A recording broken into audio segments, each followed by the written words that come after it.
Example 2, finding measures of arcs.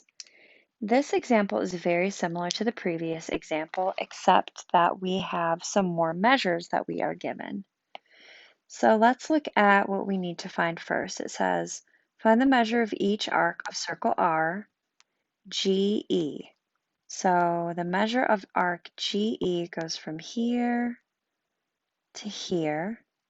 And so all we need to do for that one is to do 40 degrees plus 80 degrees, which would be 120 degrees.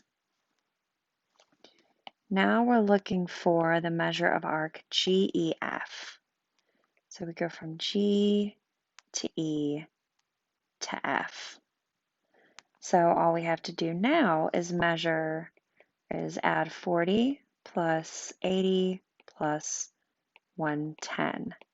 Well, we already know 40 plus 80 is 120, so 120 plus 110 is 230 degrees.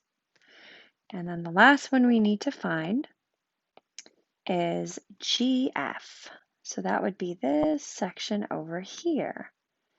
So we know that a circle, all the angles in a circle add up to 360 degrees.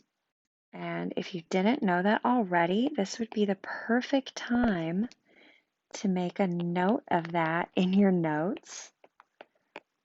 And we already have this whole section here, which adds up to 230. So all we need to do is 360 minus 230, which would give us 130 degrees. Let me do my math real quick, just so I didn't make any mistakes. Yep, 130 degrees. There we go.